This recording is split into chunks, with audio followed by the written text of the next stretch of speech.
Guys good evening, welcome back to my channel. আজকে আমি সকাল থেকে কোনো রকম ভিডিও রেকর্ড করতে পারিনি। এতটা আমি টায়ার্ড ছিলাম, এতটা বডি টায়ার্ড ছিল যে কালকে আমি এত ঘুরে ফেলেছি, এত ঘুরে নিয়েছি আমি, আমার হাজব্যান্ড আর প্রফেশনাল মিলে। আমাদের তিনজনই আমরা টায়ার্ড হয়ে গেছি। বাট হাজব্যান্ড অফিস চলে গেছিলো সকাল 11টার দিকে। ও যাওয়ার পরে আমার ঘুমটা ভেঙেছে। আর তখন উঠে দেখি আমার পুকুসোনা মালিশ হয়ে গেছে, স্নান হয়ে গেছে, আমার হাজব্যান্ড অফিস চলে গেছে, আমি এত পরে ঘুমিয়েছি। অ্যাকচুয়ালি ডেলিভারির পরে না আমার একদম মানে ঘরে হয়ে গেছে, ঘর বন্দি হয়ে গেছিলাম। তো হঠাৎ এতদিন পরে এত হেঁটে ফেলেছি যে বুঝতেই পারিনি কখন আমার শরীরটা এত খারাপ হয়ে গেছে। তারপরে আবার কালকে রাত্রে ডিনারও করতে পারিনি। সো তারপর ভেবেছিলাম আজকে দুপুরবেলায় ভিডিও করবো। আর পুকুর তখন এত ক্র্যাঙ্কি মোডে ছিল, এত কাঁদছিল যে আমি কোনো রকম ভিডিও শ্যুট করতে পারিনি। সো এখন বাবা আসবে তার জন্য ওয়েট করছি আমি আর পুপু। আর পুপুকে ওর ঠাম্মি বাইরে ঘুম পাড়াচ্ছে।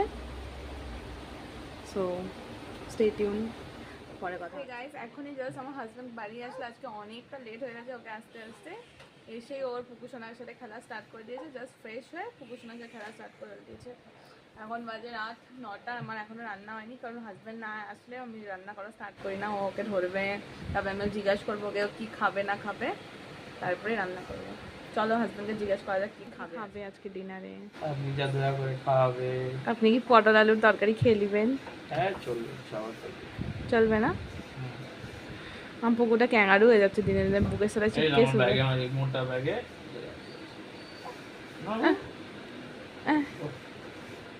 কিচেনে চলে এসেছি। এখন ফ্রিজ থেকে আলু পটল বের করবো, তারপরে পেঁয়াজ কাটবো, আদা রসুন কাটবো, টমেটো কাটবো, কষা কষা করে আজকে পটল আলুর তরকারিটা করবো।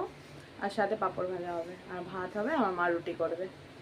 সো পটলটা কেটে সব রেডি করে আবার দেখা। আমি রান্না করছি আর এখানে পুপু আর পুপুর বাবা আহু আহু করছে। এই যে আমার এখানে পেঁয়াজ, টমেটো, আদা, কাঁচা লঙ্কা, রসুন সব কাটা হয়ে গেছে। এখানে আলু পটল কাটা হয়ে গেছে। এখন মা মিক্সিং জারটা দিচ্ছে আমাকে, আমি এখন এগুলো মিক্সিটা পেস্ট করতে দিব। তো রান্নাটা করে দেখাচ্ছি আফটার লুকটা কেমন। আমার রান্না কমপ্লিট হয়ে গেছে। আজকে বানিয়েছি আলু পটলের রসা আর পাঁপড় ভাজা। চলো দেখাচ্ছি কেমন হয়েছে। এটা হচ্ছে আমার পাঁপড় ভাজা, আর এটা হচ্ছে আলু পটলের তরকারি। আর এখানে আমি ভাত চাপিয়ে দিয়েছি। বাসন মাজা অলমোস্ট কমপ্লিট, খালি কড়াইটা মাজা। জবের থেকে আমি নাকটা পিয়ার্সিং করেছি, তবের থেকে আমার এই যে নাকের এই ডগাটা যে ফুলেছে, তো ফুলেই আছে, এখনও ঠিক হচ্ছে না। আর তার মধ্যে আজকে আমার বর কী করেছে, নাকটা এমনি ধরে চিপে দিয়েছে মজাকে। এখন আমার আবার ব্যথা স্টার্ট হয়ে গেছে। একটু কমেছিল ব্যথা, এখন আবার ব্যথা করছে। আর পুপুর বাবা নিচে গেছে ঠাকুমার কাছে দেখা করতে। চলো ওরা আসলে ডিনার করব, তখন আবার। এই যে আমাদের পুপু সোনা হ্যাঁ হ্যাঁ করছে, হ্যাঁ হ্যালো করে দাও। হয়েছিলাম রেডি হয়ে, মানে রিলস বানাচ্ছিলাম কটা।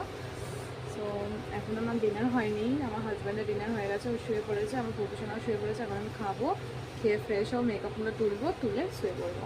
চলো ঠিক আছে, আবার দেখা হচ্ছে কালকে। So for that stay tune and please subscribe and share.